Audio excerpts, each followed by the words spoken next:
I have to go.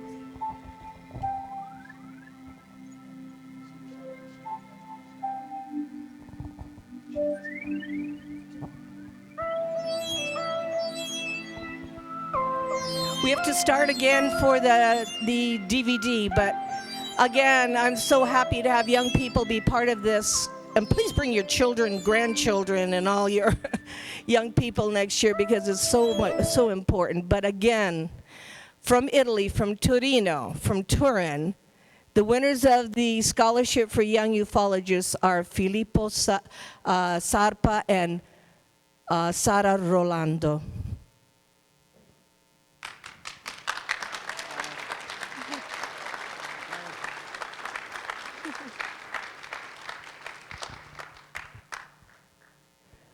Thanks to Starworks USA for inviting us. And thank you all for being here today. Okay, so good morning to everyone. Our names are Filippo Sarpa and Sara Rolando. We come from Italy, and we are two students of foreign languages and literatures at the University of Turin. Turin is a town located in the north part of Italy. So it's our very first conference as speakers, and for us to be here among you all to open an event like this, it's an incredible honor, and we are so excited we can hardly describe it with words what we are experiencing right now. So, really. First of all, we would like to thank the people who made this incredible experience possible for us. And these people are Paula Harris, who has always supported us since the first time we met her, and Miss Ann Gelsheimer, who unfortunately is not here today, but who awarded us with the Scholarship for Young Ufologists. So thank you, Paula and Ann, from the bottom of our hearts. Really, thank you.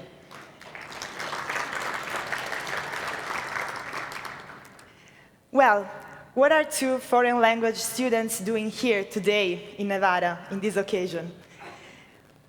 Before revealing it to you, we would like to recall some specific words. We think that never before in the history of mankind have these words been able to describe in such an appropriate, crystal clear way the crossroads that humanity has now reached. You will definitely know these words because they are very famous. They were heard and reported by Colonel Philip Corso himself back in 1957 in his book, A Dawn of a New Age. These words are, a new world if we can take it, if you can take it. So, we think that we are now facing a choice. We are now facing probably the choice. Never have we had such an urgency to drastically change our perception of reality, to reconsider our relationships with one another, with every creature living on this planet and outside it, to reconsider the way we relate with this great cosmic mystery which is life itself. Yes, mankind is now at a crossroads, so we must choose whether to continue along the old path, a path leading nowhere, leading to a dead end, leading to an unsurmountable wall, or rather to change, to evolve, to become something profoundly different from what we are now, something far more elevated. So we need to prove that we can earn this new world. But you know, evolution is not that simple. It requires a lot of effort. It requires a great challenge against ourselves. But the miracle of rebirth can only happen if we have enough strength, enough courage to die a little, to let that dead weight go and finally be able to fly. And it is without no doubt a great challenge, and it appears to be even more harder, even more difficult, if we observe that it involves at least two different levels. And each of us should try to contribute to this challenge for a new world on both these levels. The first one concerns divulgation, the spreading of information. Because the world population cannot be willing to change if they're not even aware of what is happening on this planet right now. People need to know. As many people as possible need to be acquainted with the facts and the dynamics which are currently taking place, and even with those which will possibly happen in a near future, much nearer than we can now imagine. Divulgation is a challenge between us and those who want to keep humanity in prison, in the darkness of ignorance. It is our personal challenge unfolding in the external world. On the contrary, the second level is the inner one, the level of consciousness, the level of spiritual evolution. It is essential that, above all, the change occur inside each of us on an individual basis, because we cannot be so arrogant to think we can change the world without even trying to change ourselves first. This is pretty obvious. And what is most surprising about individual growth is that it affects the external world around us without any other effort, like magic. Because when we are focused on ourselves, when we want to be the change and do not ask the other to be so, the world around us starts to transform. As far as we can go right now, we are trying to play our part on both these levels. How? Well, as far as consciousness is concerned, we are now experiencing the power of meditation. Meditation is a wonderful tool we can use to reconnect with our most intimate essence. We can use it to improve our lives, to be able to live the present moment fully, to experience everything life offers us. And over the last 2 years, we've been dedicating our time and effort to a particular meditation discipline called Oneness Diksha. This discipline comes from India, and it consists in a transfer of cosmic energy from one person to another through a sort of laying on of hands. And this kind of energy aims at producing a neurobiological change in our brain, with the final goal of achieving the so-called spiritual awakening. Being awakened means living only in the present moment, enjoying it fully, experiencing everything life offers us. And once we've reached this state, we are always able to experience love and joy without condition, no matter what is happening around us. Some months ago, we became Diksha givers too. That means that we've been initiated and taught how to transfer this energy to everyone who wishes to receive it. But of course, Diksha is just one of the innumerable ways we can walk to reach this goal. Because nowadays there are countless disciplines available to help mankind towards the spiritual awakening. But we know that there are countless ways, but only one destination, because these ways are just a bridge, not our final destination. The final destination is nothing but ourselves, our intimate nucleus of pure joy and love, when there's nothing but pure, unbounding love and joy for everyone and everything. No kind of work, no kind of challenge headed towards the external world can succeed without a proper inner work. And without this kind of work, without inner evolution, as long as our level of consciousness remains too low, any challenge, any attempt to change the current status quo is bound to fail.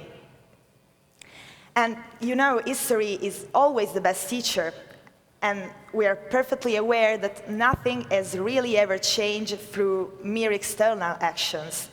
I mean, every revolution in political terms has always meant a shift in those who hold the power, but has never put an end to misery, sufferance, and injustice. So what we truly need right now is the only revolution that could make this world a better place, and that is the revolution of human consciousness. So according to our possibilities, we are trying to help ourselves first and those around us by working on our consciousness and practicing Diksha meditation. And how are we contributing to divulgation, the second level? Well, this challenge may prove itself to be even harder, because our aim is to bring certain specific issues to the attention of the Italian academics, to bring them to the attention of the authority in the education and research field. These issues are the possibility of a contact between mankind and other civilizations in the past, in Latin America, as well as the exopolitics matter. These subjects will be analyzed in our final dissertations in anthropology, which are going to be presented at the University of Turin in March 2017. Yes, we are studying foreign languages and literature, but we've been authorized by the university to write a dissertation in anthropology because it was the only way to talk about these issues in an academic environment. And yes, we are fully aware that we are not the first to discuss such topics in an academic environment, but being the first is not of our concern. I mean, what we really want is to divulge, to bring these issues to the attention of the authorities, and to take explicit stand on the matter. To be clear, our works will not be merely descriptive, as often occurs in dissertations about the UFO phenomenon.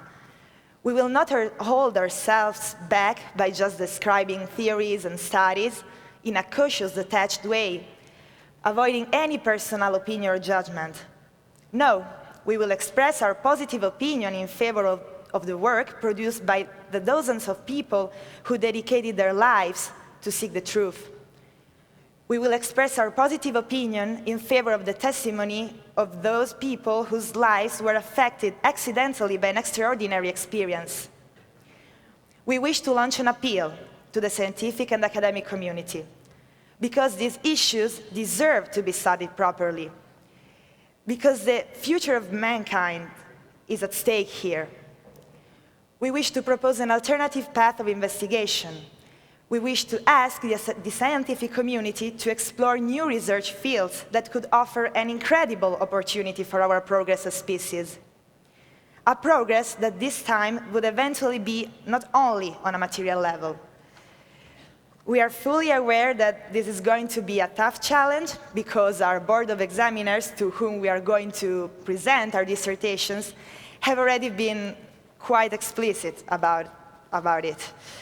Because their attitude is they're not in favor of our dissertations. They're not going to welcome them. But the only way to avoid lack of interest or even disrespectfulness and scorn is to carry out our research based on seriousness. And seriousness means limited speculation, objective reporting of the facts, presenting verified elements and evidence, collecting interviews with the people directly involved in the field, and, above all, our personal field research. So now, I will give the floor to my colleague, Filippo, who is going to present our field research in Latin America. Thank you, Thank Sara.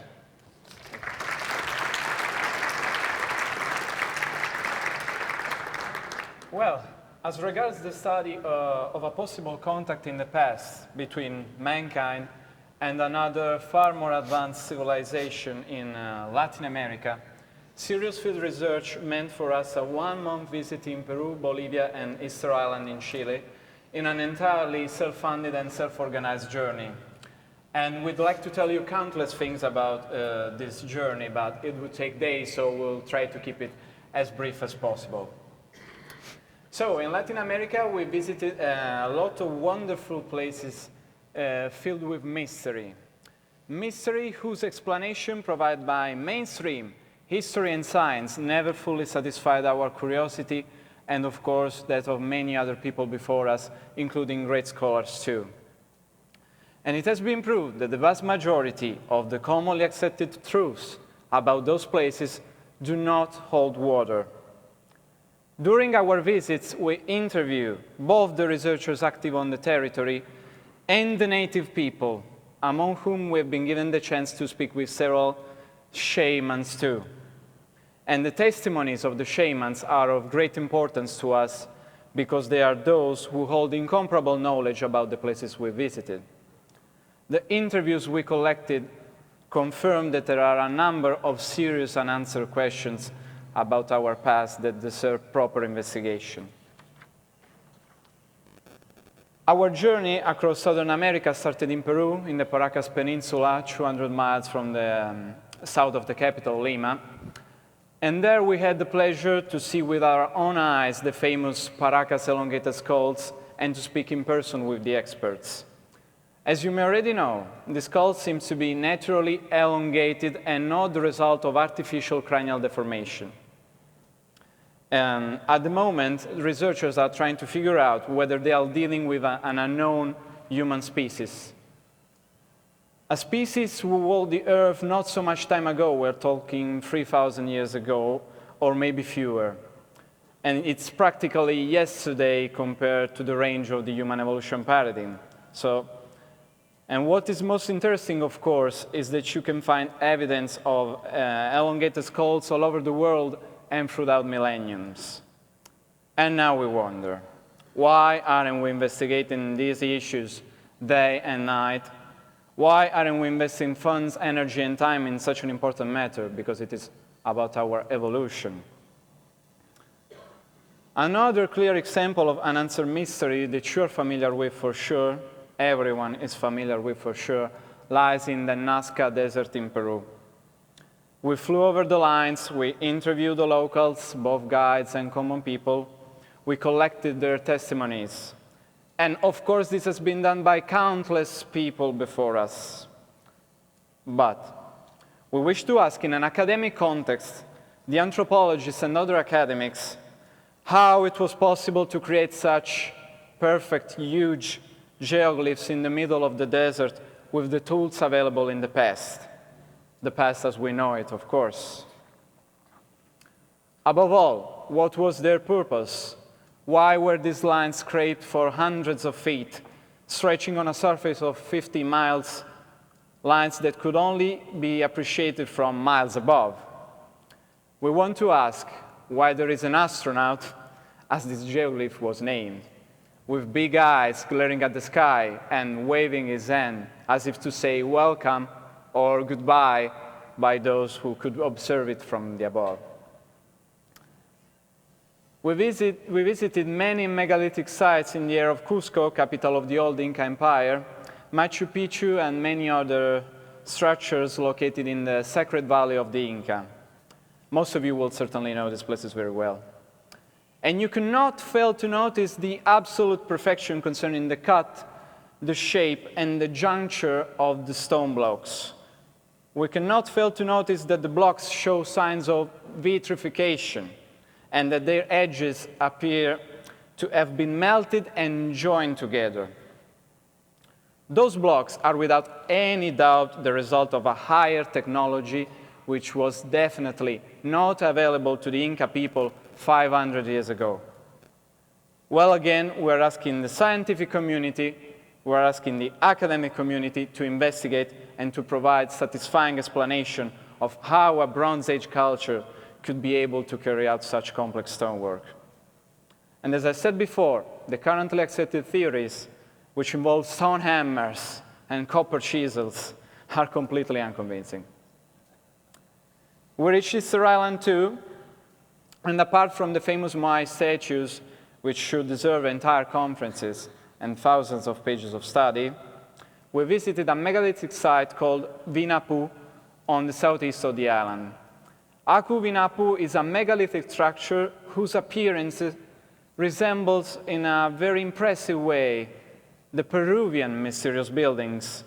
And again, as for the skulls, we can find the very same construction techniques, or maybe the result of a higher technology, all over the world. For instance, in Egypt with the pyramids, in Turkey, in the site of Alakoyuk, in Japan too. This is the Imperial Palace in Tokyo. That's why it's time to start thinking of exploring new possibilities, to take into consideration what our limited minds classify as irrational or impossible. Back to Cusco, Peru, a far more plausible explanation about those sites compared to the mainstream theories, was given to us by a shaman we met, who revealed to us that the fortress of Sacsayhuaman is not a fortress at all. And it wasn't built by the Inca people, his ancestors, for sure. He spoke instead of cosmic brothers who built a dimensional portal. And such dimensional portal could only be crossed by those who had reached a higher level of consciousness. He defined Sacsayhuaman as the library of the universal culture. We don't know the exact meaning of these words, and probably few people in the world know it.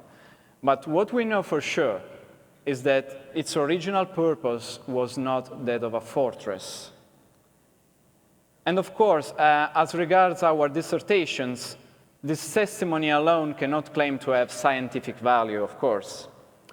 However, together with the studies of the engineers and several other professionals in various scientific fields who have proved that it was not possible to build those megaliths with stone hammers and copper chisel, that irrational testimony of the shaman starts to become a little less irrational. And Peru has countless places like Sacsayhuaman. Those places deserve to be studied, and we should be studying them 24/7. Why aren't we there right now with the best team of professionals under the guidance of the shamans, trying to figure out what happened there and what those buildings were there for? It is important because our present can only make sense if we manage to achieve a true understanding of our past first. And this is our only chance to create a better future. It is essential that those in charge of defining what can be considered true knowledge and what cannot start to widen their horizons, start to step outside the comfort zone and to step out the fence they built to protect themselves from what they consider irrational. And the same goes for the dissertation dedicated to the exopolitics issue. We will analyze the work of the most important scholars, personalities from politics and military involved in the issue. At the same time, we will also present highly valuable interviews like the one we had with the Apollo 14 astronaut, the great Dr. Mitchell, whose spirit left this plane of existence last February, and whom we remember today as one of the greatest men to contribute to the challenge for a new world. Thank you, Dr. Mitchell.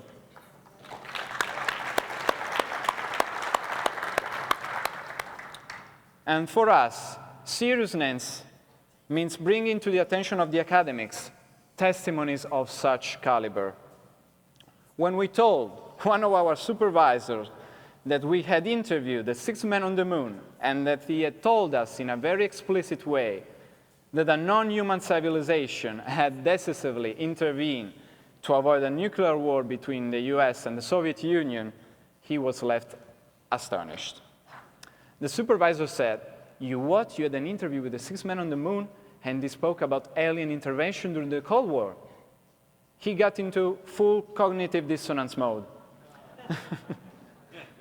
His beliefs about history and life, his mental structures, everything he had carefully built until the moment had to cope with new incompatible information. It was like we had opened the door to the universe for him, and a door he was too afraid to walk. And this proves that too many facts, events, and dynamics which happened in the past and are happening right now are still not enough divulged. And that's why certain issues are considered foolish or irrational by the majority. What we want to assert is that there is no rational reason for which this kind of research concerning the contact between mankind and other civilizations, both in the present and in the past, should be considered unworthy by the academic authorities. Moreover, not only do we want to assert the worthiness of the exopolitics studies, but we also want to point out that they are necessary for our survival and evolution on this planet. We need to approach this new world properly, and we need to do it right now. So, in conclusion, we can now answer the initial question, and that is why we are here among you today. Well, we are here to learn from the experts here present, to learn how to carry out our project properly, and to learn how to make the most of the energy and effort we are putting into it, to learn how to contribute in the best way we can to the birth of the new world Colonel Corso spoke of. What is essential right now is that the wind of change start blowing from the younger generations. Young people need to be more and more involved in this kind of activities. They are called upon to take the reins of the future of mankind. In order to accomplish what we have never accomplished since our first steps on this planet, we need the energy of the younger generations. They have to put their best efforts into the challenge, whilst looking at the incredible experiences and goals achieved by their predecessors and follow their footsteps. Because it was precisely the energy of the young people of the past that paved the way for us, that literally built new pathways, that despite all the difficulties and obstacles, literally threw open the door for all of us to the new world. It's time for the young people of the present to take humanity by the hand and walk it through the door. Thank you for your attention.